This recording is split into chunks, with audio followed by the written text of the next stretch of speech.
Hi అండి, అందరికీ నమస్కారం అండి. ఫ్రెండ్స్, ఇప్పుడు అందిన వార్త. ఇక వంట గ్యాస్ బుకింగ్పై కేంద్రం కొత్త రూల్స్ ఇక నుంచి ఇలాగే అంటూ అప్డేట్ అయితే రావడం జరిగిందండి. అయితే ఇందుకు సంబంధించిన పూర్తి వివరాలు అయితే మన వీడియోలో తెలుసుకుందామండి. ఆ కొత్త రూల్స్ ఏంటి అనేది వీడియో మాత్రం పూర్తి వరకు చూడండి ఫ్రెండ్స్. అప్పుడే మనకి పూర్తి సమాచారం అయితే తెలుస్తుంది. ఇక లేట్ చేయకుండా టాపిక్లోకి వెళ్ళిపోదాము. ఇక గ్యాస్ వినియోగదారులకు చమురు సంస్థలు గట్టి షాక్ ఇచ్చాయి.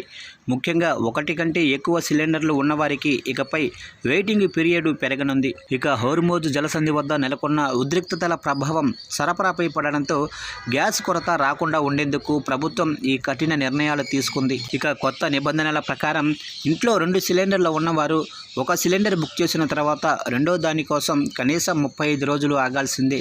ఇక ఉజ్వల యోజన లబ్ధిదారులకైతే ఈ గ్యాస్ ఏకంగా 45 రోజులుగా నిర్ణయించారు. అయితే కేవలం ఒకే ఒక సిలిండర్ కనెక్షన్ ఉన్నవారికి మాత్రం పాత నిబంధన వర్తిస్తుంది.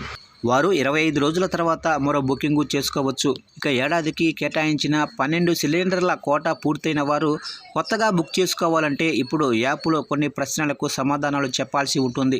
ఇంట్లో ఎంతమంది సభ్యులు ఉన్నారు, ఏవైనా శుభకార్యాలు ఉన్నాయా, చుట్టాలు ఎవరైనా వస్తున్నారా వంటి వివరాలను అందిస్తేనే బుకింగ్ కన్ఫర్మ్ అవుతుంది. అలాగే డెలివరీ సమయంలో ఓటీపీ చెప్పడం, ఈకేవైసీ పూర్తి చేయటం ఇప్పుడు అనివార్యం. కేవైసీ లేని పక్షంలో బుకింగ్ రద్దయ్యే అవకాశం అయితే ఉంది. ఇక ప్రభుత్వం వద్ద పెట్రోలు, డీజిల్, ఎల్పీజీ నిల్వలు నిండుగా ఉన్నాయని, రిఫైనరీలు పూర్తి స్థాయిలో పనిచేస్తున్నాయని పెట్రోలియం శాఖ స్పష్టం చేస్తుంది.